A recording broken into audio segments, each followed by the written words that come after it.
Day and night and day, the living creatures give their praise. To him who lives eternally, they never cease from saying,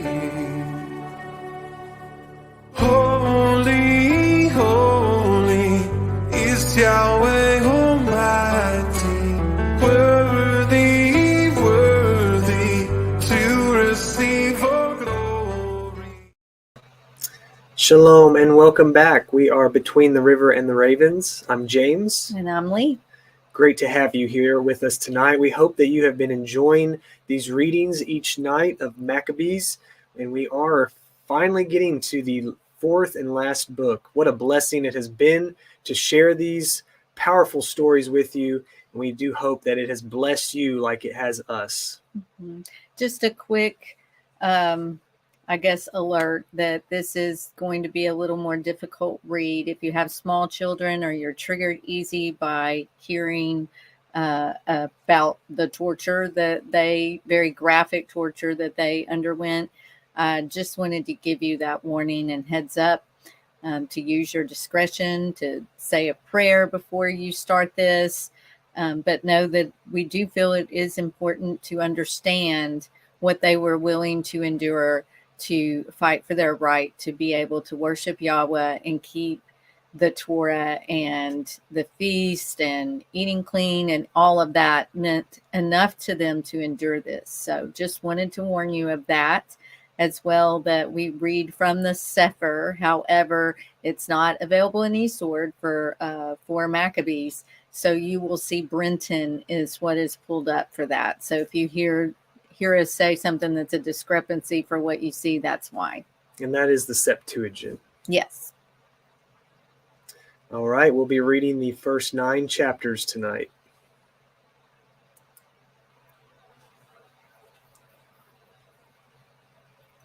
Chapter 1. As I am going to demonstrate a most philosophical proposition, namely, that observant reasoning is absolute master of the passions, I would willingly advise you to give the utmost heed to philosophy. For reason is necessary to everyone as a step to science, and more especially it embraces the praise of prudence and highest virtue. If then reasoning appears to hold the mastery over the passions which stand in the way of temperance, such as gluttony and lust, it surely also and manifestly has the rule over the affections which are contrary to justice, such as malice, and of those which are hindrances to manliness, as wrath and pain and fear. How then is it, perhaps some may say, that reasoning, if it rule the affections, is not also master of forgetfulness and ignorance?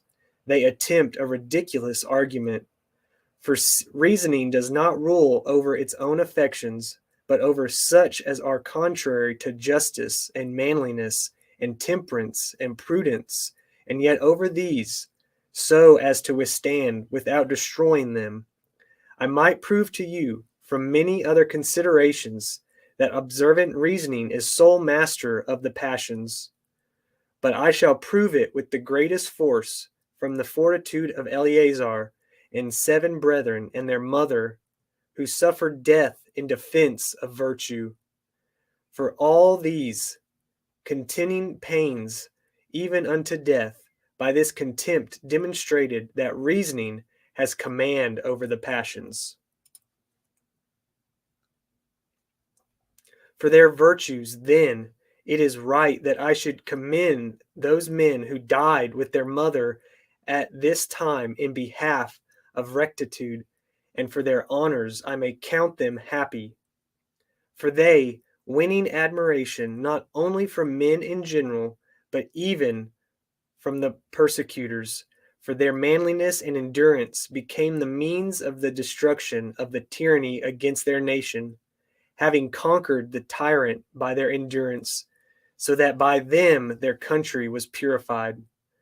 But we may now know at once enter upon the question, having commenced, as is our wont, with laying down the doctrine, and so proceed to the account of these persons, giving glory to all-wise Elohim. The question, therefore, is whether reasoning be absolute master of the passions. Let us determine, then, what is reasoning, and what passion, and how many forms of the passions, and whether reasoning bears sway over all these. Reasoning is, then, intellect accompanied by a life of rectitude, putting foremost the consideration of wisdom. And wisdom is a knowledge of divine and things of men and of their causes. And this is contained in the education of the Torah, by means of which we learn divine things, reverently the things of men profitably. And the forms of wisdom are prudence and justice and manliness and temperance. The leading one of these is prudence, by which means indeed it is that reasoning bears rule over the passions. Of the passions, pleasure and pain are the two most comprehensive, and they also by nature refer to the soul. And there are many attendant affections surrounding pleasure and pain. Before pleasure is lust, and after pleasure, joy. And before pain is fear, and after pain is sorrow. Wrath is an affection common to pleasure and to pain, if anyone will pay attention when it comes upon him. And there exists in pleasure a malicious disposition, which is the most multiform of all the affections. In the soul it is arrogance, and love of money, and vaingloriousness, and contention, and faithlessness, and the evil eye. In the body it is greediness, and gormandizing, and solitary gluttony. As pleasure and pain are, therefore, two gross of the body and the soul, so there are many offshoots of these passions. And reasoning, the universal husbandman, purging and pruning these severely, and binding round, and watering, and transplanting in every way, improves the materials of the morals and affections. For reasoning is the leader of the virtues, but it is the sore ruler of the passions. Observe then first, through the very things which stand in the way of temperance, that reasoning is absolute ruler of the passions. Now temperance consists of a command over the lust, but of the lust some belong to the soul, others to the body, and over each of these classes the reasoning appears to bear sway. For whence is it otherwise, that when urged on the forbidden meats, we reject the gratification which would ensue from them? Is it not because reasoning is able to command the appetites? I believe so. Hence it is, then, that when lusting after water animals and birds and four-footed beasts and all kinds of food which are forbidden us by the Torah, we withhold ourselves through the mastery of reasoning. For the affections of our appetites are resisted by the temperate understanding and bent back again, and all the impulses of the body are reined in by reasoning. Chapter 2. And what wonder if the lust of the soul after participation with what is beautiful are frustrated. On this ground, therefore, the temperate Joseph is praised, in that by reasoning he subdued on reflection the indulgence of sense. For although young and ripe for sexual intercourse, he abrogated by reasoning the stimulus of his passions. And it is not merely the stimulus of sensual indulgence, but that of every desire that reasoning is able to master. For instance, the Torah says, "You shall not lust after your neighbor's woman, nor anything that belongs to your neighbor." Now then, since it is in the Torah, which has forbidden us to desire, I shall much the more easily persuade you that reasoning is able to govern our lust, just as it does the affections, which are impediments to justice. Since in what way is a solitary eater and a glutton and a drunkard reclaimed, unless to be clear that reasoning is lord of the passions?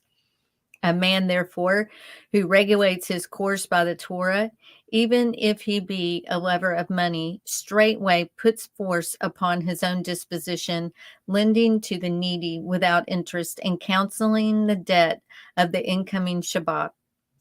And should a man be parsimonious, he is ruled by the Torah, acting through reasoning, so that he does not glean his harvest crops nor vintage.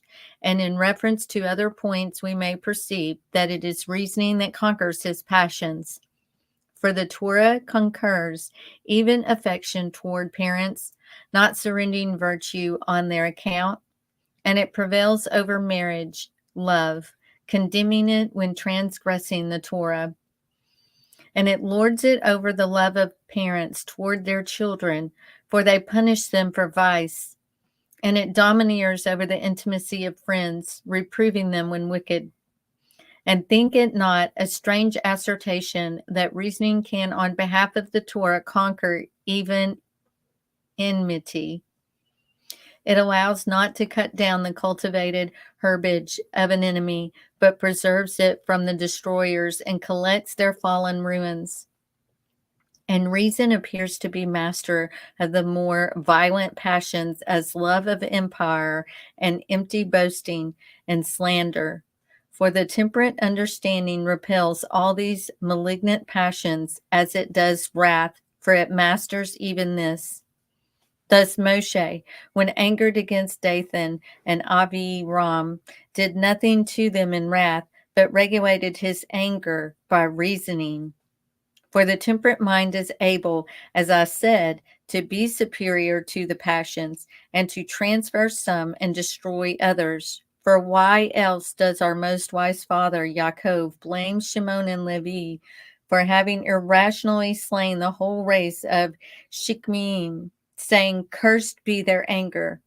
For if reasoning did not possess the power of subduing angry affections, he would not have spoken thus. For at the time when Elohim created man, he implanted within him his passions and moral nature. And at the time he enthroned above all the holy leader mind through the medium of the senses. And he gave a Torah to this mind, by living according to which it will maintain a temperate and just and good and manly reign. How then a man may say, if reasoning be master of the passions, has it no control over forgetfulness and ignorance?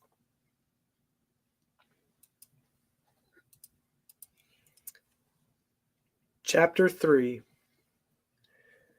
The argument is exceedingly ridiculous, for reasoning does not appear to bear sway over its own affections, but over those of the body, in such a way as that any one of you may not be able to root out desire, but reasoning will enable you to avoid being enslaved to it. One may not be able to root out anger from the soul, but it is possible to withstand anger. Any one of you may not be able to eradicate malice, but reasoning has force to work with you to prevent you yielding to malice. For reasoning is not an eradicator, but an antagonist of the passions. And this may be more clearly comprehended from the thirst of King David. For after David had been attacking the Pelishtim the whole day, he with the soldiers of the nation slew many of them. And when evening came, sweating and very weary, he came to the royal tent, about which the entire host of our ancestors was encamped.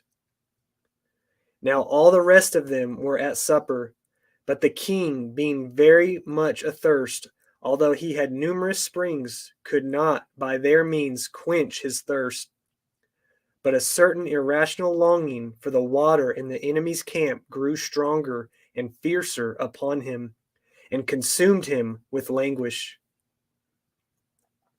Wherefore his bodyguards, being troubled at this longing of the king, 2 valiant young soldiers, reverencing the desire of the king, put on their pantoples, and taking a pitcher, put over the ramparts of the enemies. And unperceived by the guardians of the gate, they went throughout the whole camp of the enemy in quest. And having boldly discovered the fountain, they filled out of it the draught for the king. But he, though parched with thirst, reasoned that that draught, reputed of equal value to blood, would be terribly dangerous to his soul. Wherefore, setting up reasoning in opposition to his desire, he poured out the draught to Elohim. For the temperate mind has power to conquer the pressure of the passions, and to quench the fires of excitement, and to wrestle down the pains of the body, however excessive, and through the excellency of reasoning, to abominate all the assaults of the passions. But the occasion now invites us to give an illustration of temperate reasoning from history. For at a time when our fathers were in possession of undisturbed peace through obedience to the Torah, and were prosperous, so that Seleucus Nicanor, the king of Asia, both assigned them money for divine service and accepted their form of government. Then certain persons, bringing in new things contrary to the general unanimity in various ways, fell into calamities. Chapter 4. For a certain man named Shimon, who was in opposition to Onyahu, who once held the high priesthood for life, and was an honorable and good man, after that by slandering him in every way, he could not injure him with the people, went away as an exile, with the intention of betraying his country.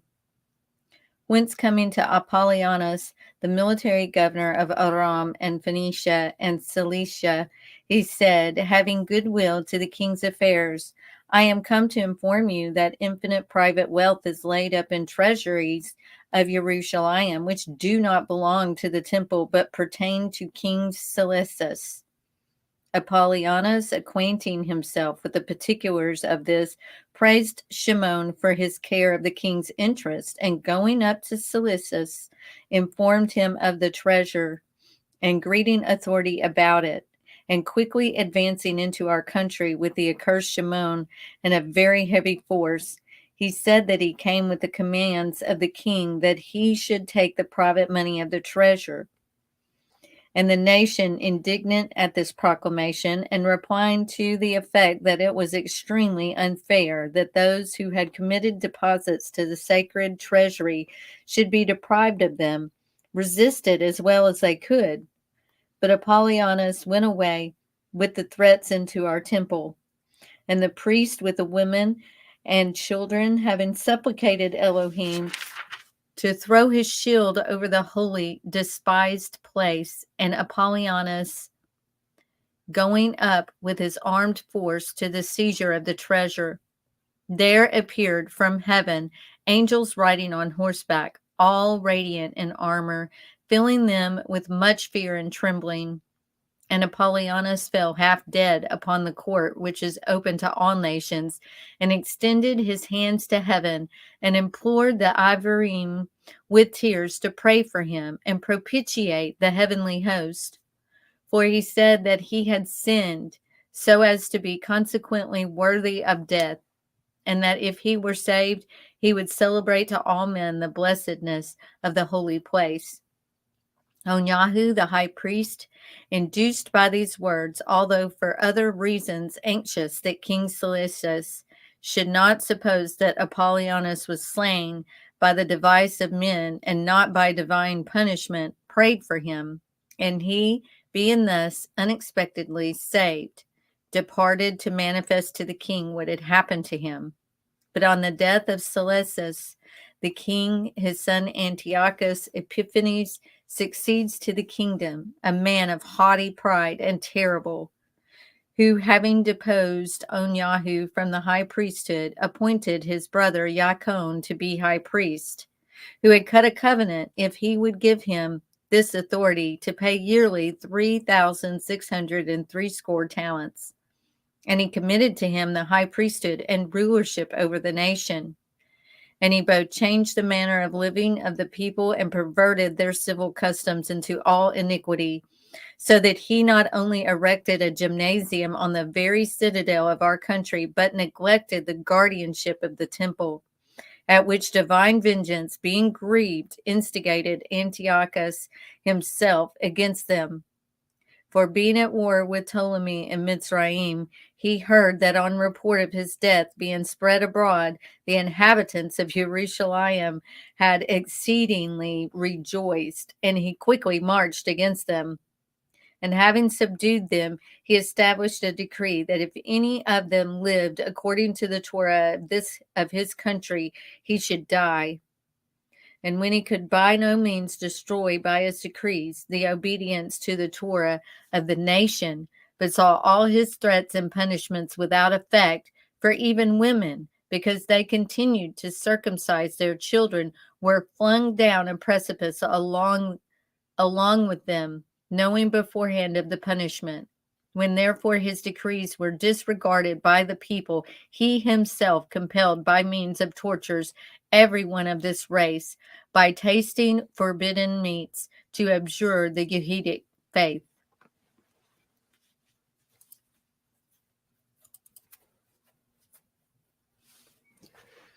Chapter 5. The tyrant Antiochus, therefore, sitting in public state with his ancestors upon a certain lofty place, with his armed troops standing in a circle around him, commanded his spear-bearers to seize every one of the yhvh and to compel them to taste swine's flesh and things offered to idols. And should any of them be unwilling to eat the accursed food, they were to be tortured on the wheel and so killed. And when many had been seized, a foremost man of the assembly, an yhvh by the name Eleazar, a priest by family, by profession a lawyer, and advanced in years, and for this reason known to many of the king's followers, was brought near to him. And Antiochus, seeing him, said, I would counsel you, old man, before your tortures begin, to taste the swine's flesh and save your life. For I feel respect for your age and gray head, which since you have had so long, you appear to me to be no philosopher in retaining the superstition of the Yahudim. For wherefore, since nature has conferred upon you the most excellent flesh of this animal, do you loathe it? It seems senseless not to enjoy what is pleasant, yet not disgraceful, and from notions of sinfulness to reject the boons of nature. And you will be acting, I think, still more senselessly if you follow vain conceits about the truth. And you will, moreover, be despising me to your own punishment. Will you not awake from your trifling philosophy and give up the folly of your notions, and regaining understanding worthy of your age, search into the truth of an expedient course, and reverencing my kindly admonition, have pity upon your own years. For bear in mind that if there be any power which watches over this faith of yours, it will pardon you for all transgressions of the Torah which you commit through compulsion. While the tyrant incited him in this manner to the eating of swine's flesh, which is against the Torah, Eleazar begged permission to speak. And having received power to speak, he began thus to deliver himself. We, O Antiochus, who are persuaded that we live under a divine Torah, consider no compulsion to be so forceful as obedient to that Torah. Wherefore we consider that we ought not in any point to transgress the Torah. And indeed, were our Torah, as you suppose, not truly divine, and if we wrongfully think it divine, we should have no right, even in that case, to destroy our sense of the faith. Think not eating the unclean, then a trifling offense. For transgression of the Torah, whether in small or great matters, is of equal moment. For in either case the Torah is equally slighted. But you deride our philosophy as though we lived irrationally in it. Yet it instructs us in temperance, so that we are superior to all pleasures and lust, and it exercises us in manliness, so that we cheerfully undergo every grievance. And it instructs us in justice, so that in all our dealings we render what is due, and it teaches us piety, so that we worship the one only Elohim becoming. Wherefore it is that we eat not the unclean, for believing that the Torah was established by Elohim. We are convinced that the Creator of the world, in giving his Torah, sympathizes with our nature. Those things which are convenient to our souls, he has directed us to eat, but those which are repugnant to them, he has interdicted. But tyrant-like, you not only force us to break the Torah, but also to eat, that you may ridicule us as we thus profanely eat. But you shall not have this cause of laughter against me, nor will I transgress the sacred oaths of my forefathers to guard the Torah. No, not if you pluck out my eyes and consume my entrails. I am not so old and void of manliness, but that my rational powers are youthful in defense of my faith. Now then, prepare your wills and kindle a fiercer flame. I will not so compassionate my old age, as on my account to break the Torah of my country. I will not belie you, O Torah, my instructor, or forsake you, O beloved temperance. I will not put you to shame, O philosopher reason, or deny you, O honored priesthood, the science of the Torah. Mouth, you shall not pollute my old age, nor the full stature of a perfect life. My fathers shall receive me pure, not having quailed before your compulsion, though unto death. For over the wicked you shall tyrannize, but you shall not lord it over my thoughts about the faith, either by your arguments or through deeds. Chapter 6. When Eleazar had in this manner answered the exhortations of the tyrant, the spear bearers came up and rudely hauled Eleazar to the instruments of torture. And first they stripped the old man, adorned as he was, with the comeliness of piety.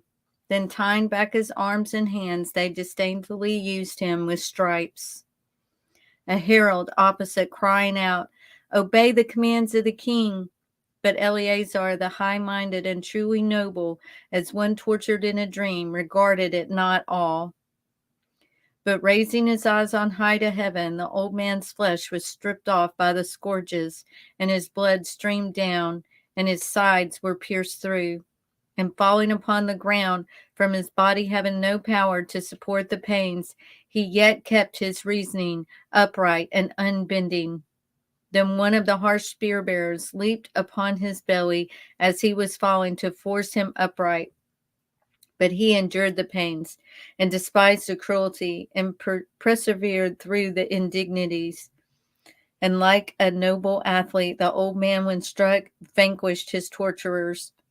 His countenance sweating and he panting for breath, he was admired by the very torturers for his courage. Wherefore, partly in pity for his old age, partly from the sympathy of acquaintance, and partly in admiration of his endurance, some of the attendants of the king said, "Why do you unreasonably destroy yourself, O Eleazar, with these miseries? We will bring you some meat cooked by yourself, and do you save yourself by pretending that you have eaten swine's flesh?" And Eleazar, as though the advice more painfully tortured him, cried out, Let not us who are children of Abraham be so evil advised as by giving way to make use of an unbecoming pretense. For it were irrational if, having lived up to old age in all truth, and having scrumptiously guarded our character for it, we should now turn back, and ourselves should become a pattern of impiety to the young, as being an example of pollution eating. It would be disgraceful if we should live on short time, and that scorned by all men for cowardice, and be condemned by the tyrant for unmanliness, by not contending to the death for our divine Torah. Wherefore do you, O children of Abraham, die nobly for your faith. Ye spear bearers of the tyrant, why do you anger? Beholding him so high minded against misery, and not changing at their pity, they led him to the fire. Then with their wickedly contrived instruments they burnt him on the fire, and poured stinking fluids down into his nostrils. And he began at length, burnt down to the bones, and about to expire, raised his eyes Elohimward, and said, You know, O Elohim, that when I might have been saved, I am slain for the sake of the Torah by tortures of fire. Be merciful to your people, and be satisfied with the punishment of me on their account. Let my blood be a purification for them, and take my life in recompense for theirs. Thus speaking, the righteous man departed, noble in his torments, and even to the agonies of death resisted in his reasoning for the sake of the Torah. Confessedly, therefore, observant reasoning and master of the passions. For had the passions been superior to reasoning, I would have given them the witness of this mastery. But now, since reasoning conquered the passions, we fittingly award it the authority of first place. And it is but far that we should allow that the power belongs to reasoning, since it masters external miseries. Ridiculous it would be were it not so. And I prove that reasoning has not only mastered pains, but that it is also superior to the pleasures and withstands them.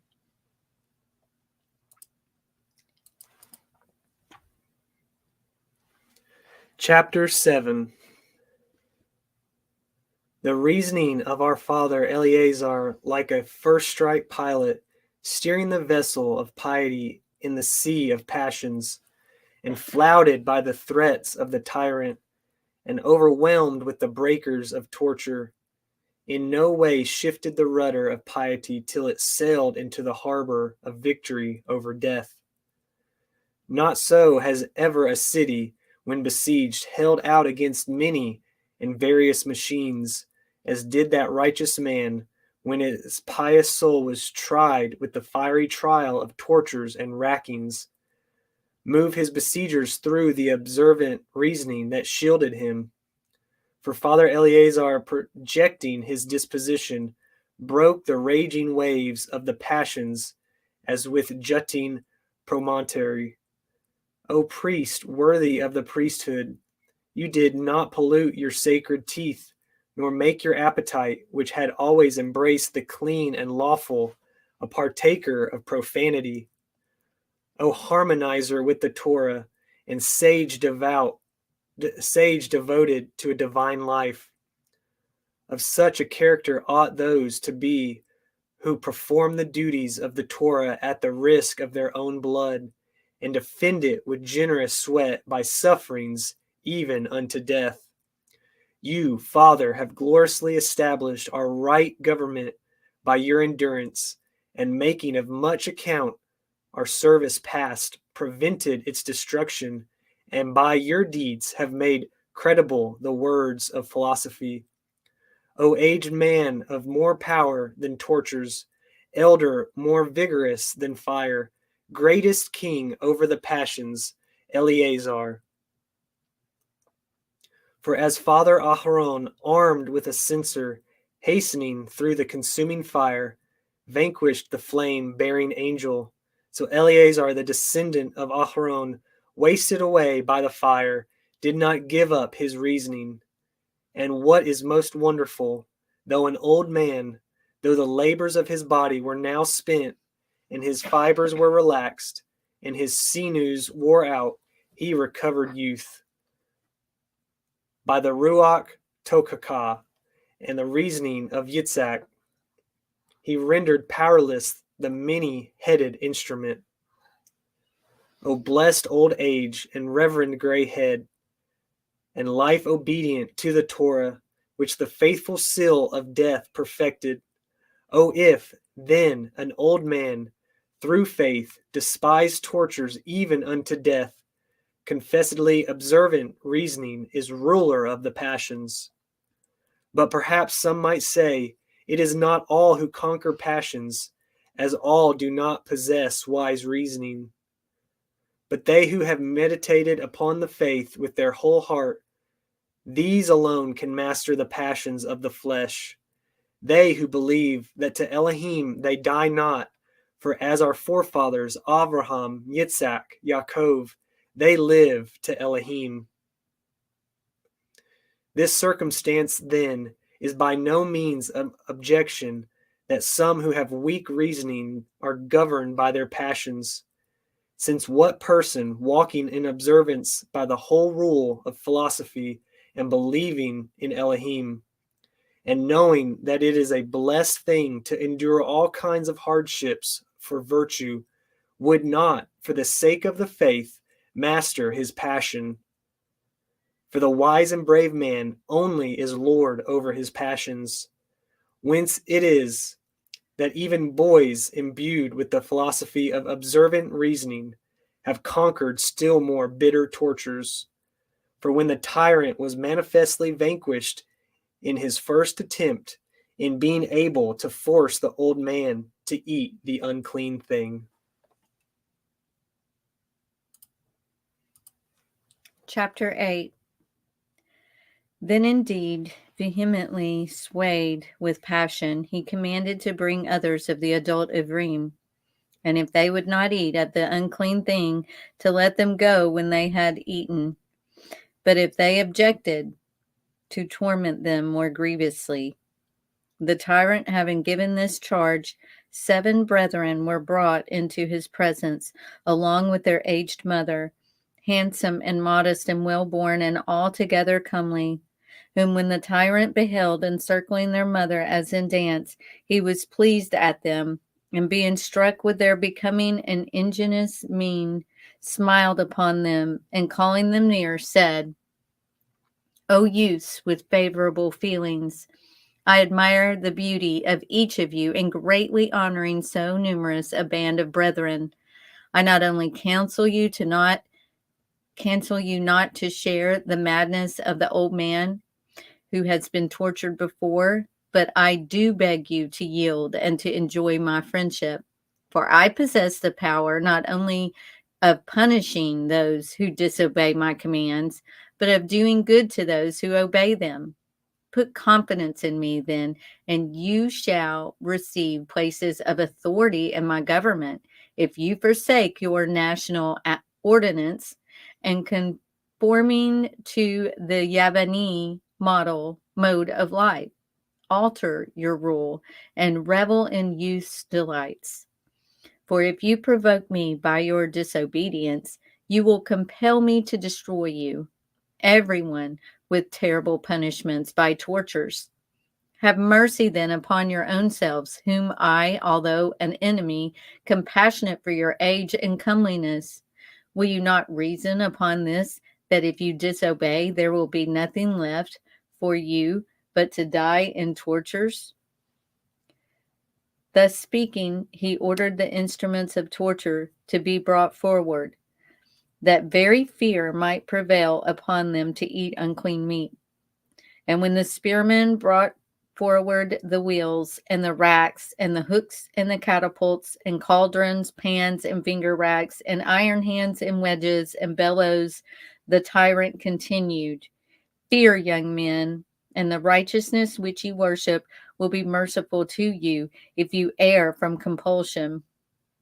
Now they, having listened to these words of persuasion and seeing the fearful instruments, not only were not afraid, but even answered the arguments of the tyrant, and through their good reasoning destroyed his power.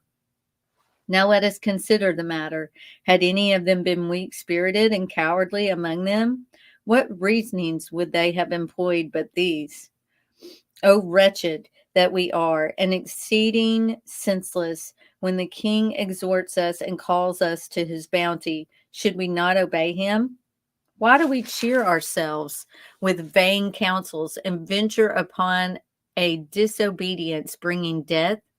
Shall we not fear, O brethren, the instruments of torture, and weigh the threatening of torment, and shun this vainglory and destructive pride? Let us have compassion upon our age, and relent over the years of our mother. And let us bear in mind that we shall be dying as rebels. And divine justice will pardon us if we fear the king through necessity. Why withdraw ourselves from a most sweet life and deprive ourselves of this pleasant world? Let us not oppose necessity, nor seek vainglory by our own excruciation. The Torah itself is not forward to put us to death if we dread torture. Whence has such angry zeal taken root in us, and such fatal obstinacy approved itself to us, when we might live unmolested by the king? But nothing of this king did the young men say or think when about to be tortured, for they were well aware of the sufferings and masters of the pains, so that as soon as the tyrant had ceased counseling them to eat the unclean, they all together with one voice, as from the same heart, said,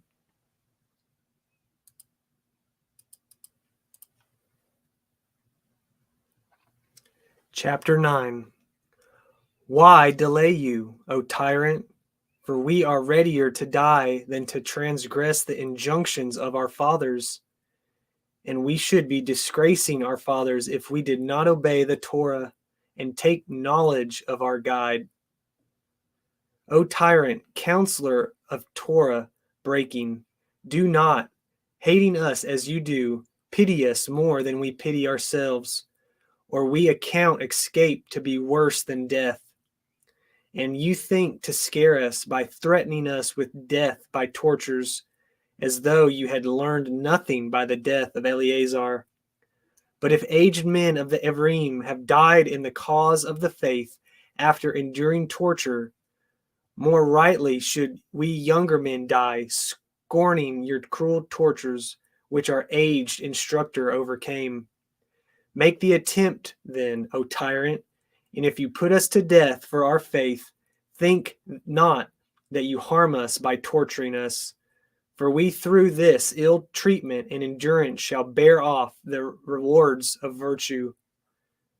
But you, for the wicked and despotic slaughter of us, shall from the divine vengeance endure eternal torture by fire. When they had thus spoken, the tyrant was not only exasperated against them as being refractory, but enraged with them as being ungrateful. So that at his bidding, the torturers brought forth the eldest of them, and tearing through his tunic, bound his hands and arms on each side with thongs. And when they had labored hard without effect in scourging him, they hurled him upon the wheel. And the noble youth extended upon this became dislocated, and with every member disjointed, he exclaimed in exposition, O most accused tyrant, and enemy of heavenly justice, and cruel-hearted, I am no murderer, nor sacrilegious man, whom you thus ill use, but a defender of the divine Torah. And when the spearman said, Consent to eat, that you may be released from your tortures, he answered, Not so powerful, O accursed ministers, is your will, as to stifle my reasoning, cut my limbs, and burn my flesh, and twist my joints. For through all my torments I will convince you that the children of the Ephraim are alone, unconquered in behalf of virtue. While he was saying this, they heaped up fuel, and setting fire to it, strained him upon the wheel still more. And the wheel was defiled all over with blood, and the hot ashes were quenched by the drippings of gore, and pieces of flesh were scattered about the axles of the machine.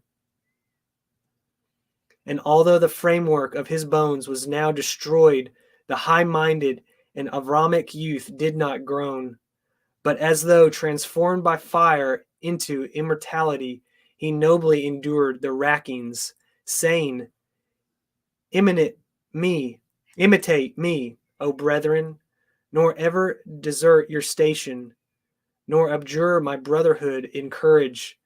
Fight the holy and honorable fight of the faith, by which means our just and paternal providence, becoming merciful to the nation, will punish the pestilent tyrant.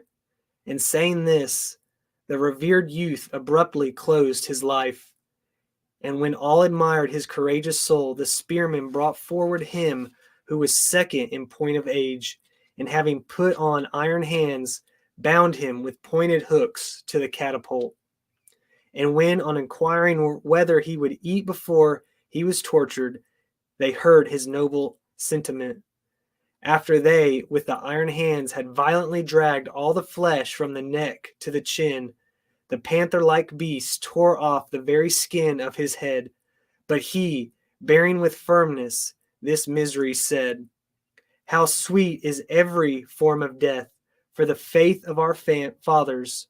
And he said to the tyrant, think you not, most cruel of all tyrants, that you are now tortured more than I, finding your overweening conception of tyranny conquered by our patience in behalf of our faith? For I lighten my suffering by the pleasures which are connected with virtue. But you are tortured with threatenings for impiety, and you shall not escape, most corrupt tyrant, the vengeance of divine wrath.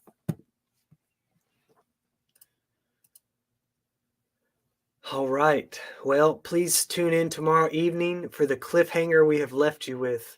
It's going to be a difficult but blessed reading, and we just hope that you come back to join us. Shalom for now. Shalom.